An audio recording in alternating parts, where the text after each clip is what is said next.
Hi guys! Welcome sa aking YouTube channel. And in today's video ay gagawa po ako ng homemade soap.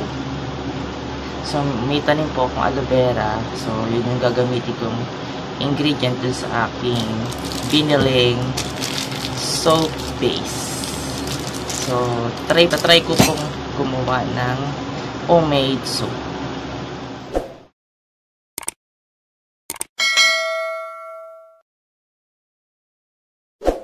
Tanim naming aloe vera. Tsaka ito. Kukunin ko na. Oh my god. Oops. Ito yung tanim naming aloe vera. So, ano na siya. Tawag dito. Malaki na yung ano. Yung aloe vera ang tanim ko.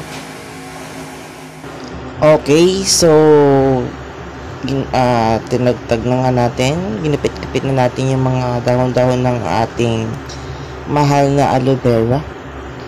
By the way, ang pangalan pala niya ay Marites.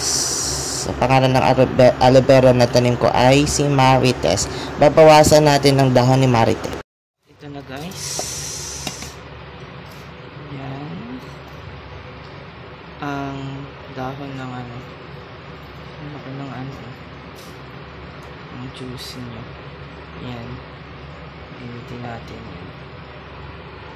So guys, sinugasan ko yung aloe vera kasi medyo maaalikabok. Tsaka matagtag yung ano, yung kanyang dagta. Okay, so tatalupan na natin. Okay, tatalupan na natin. Ito yung medyo ano.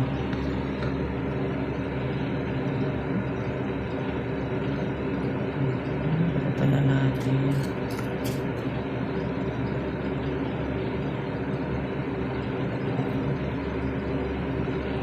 Yung isa din.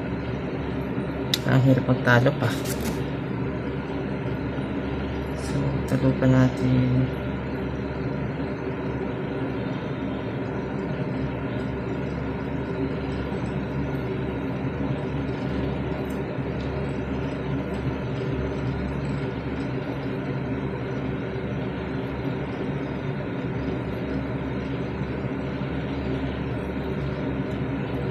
Wala kasi tayong peeler. Tsaka maliit ito. Tsaga-tsaga lang.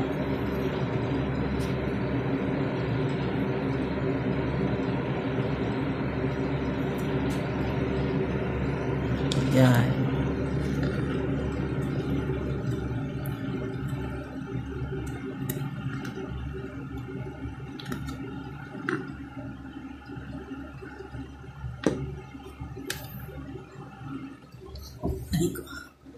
So, gamit tayo ng kutsara. Yun.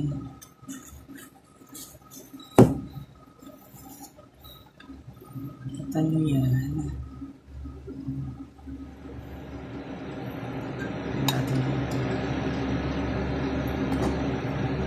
Guys, ito na yung final product.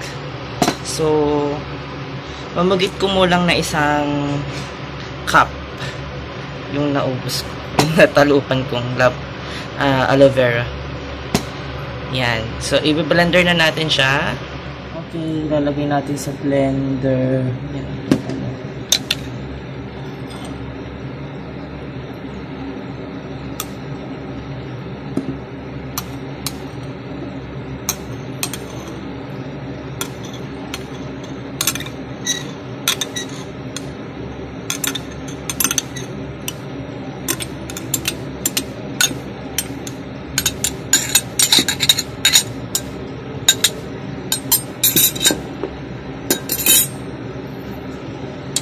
Ay, nailagay na natin sa blender. Cover na natin.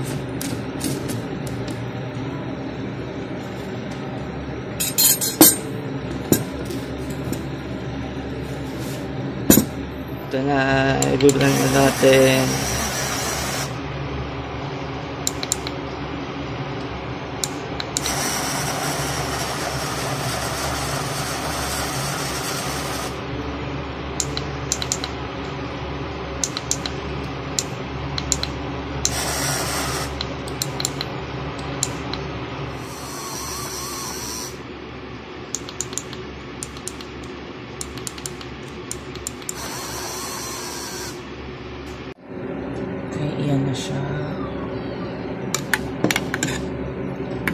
tayo ng oil.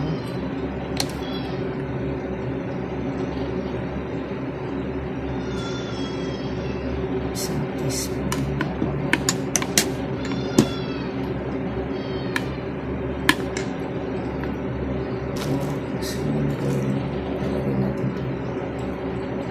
Tapos ito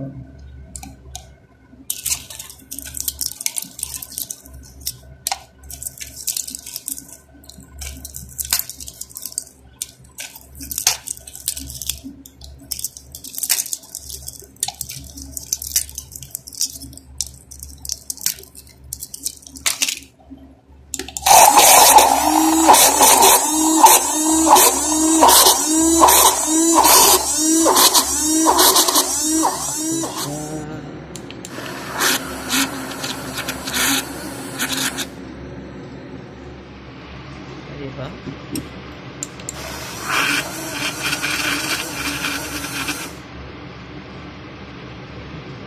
So, ito na siya.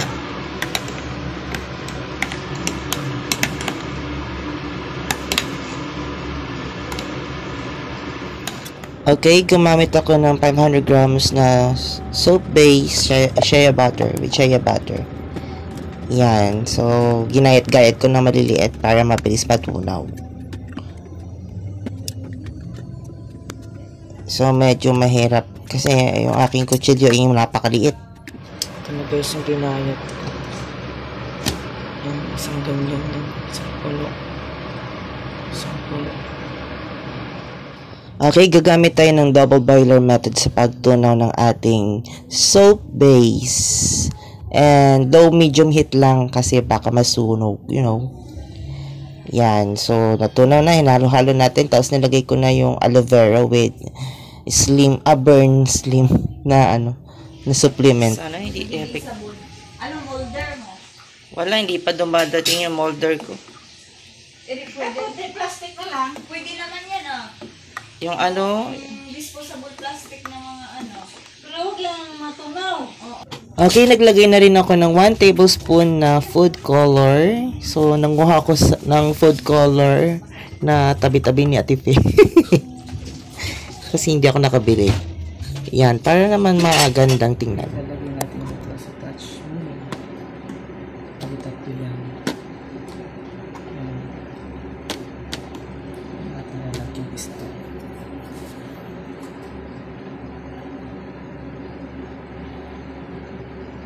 At dahil hindi pa dumadating ang ating in-order na molder, tagal-tagal talaga, kaya gumamit na lang ako ng empty container, yung pinag-inuman ko ng Dutch mill. Yan, so gagamitin natin siya. Itong tatlo na to as molder. So medyo malaki nga lang. So tatlo lang yung nagawa ko dito. So isasalin natin lahat yan sa tatlong container at ating patutuyuin. Wait nyo lang matuyo. Siguro mga isang araw. Ayan na. Ang ating So wala akong pantanggal ng bula. Napabango. Starlit Night. Spray natin. Para matanggal yung bula.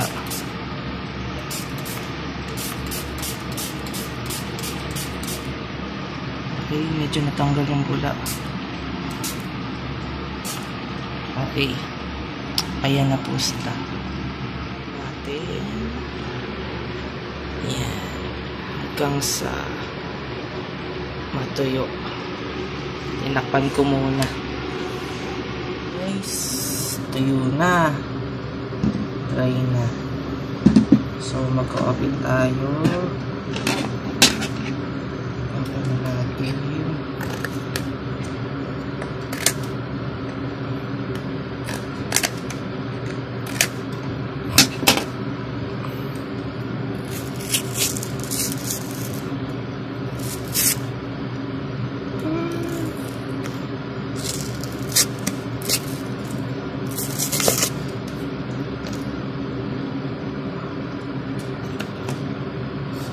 Ito na yung final product.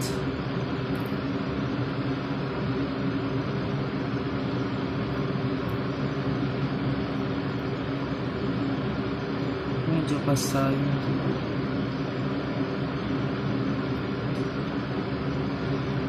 Ito yung medyo oily siya.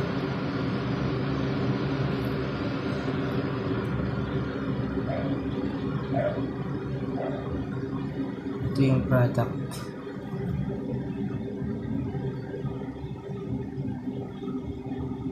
So, ito na yung aking sabon. Ginawa.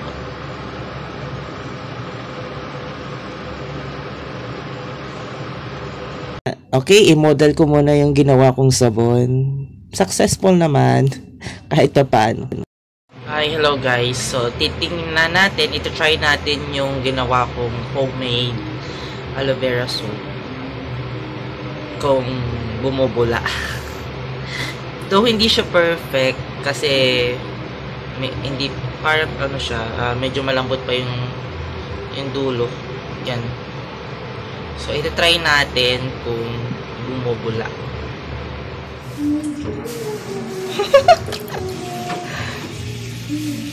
Mura lagi pa pinaka-video kasi doon. Oo. Ay, madulas pala. Narinig ako. Mabula din naman siya. Pahugasan dyan na hugasan. Mabula. Bumubula din naman. Like, wag ka lang kabaw. Guys, sa panonood ng aking vlog, wag po sana kayong magsawang manood. Thanks for watching. Don't forget to subscribe, like, and share. Share nyo sa mga kaibigan nyo para dumami ang watch hours natin.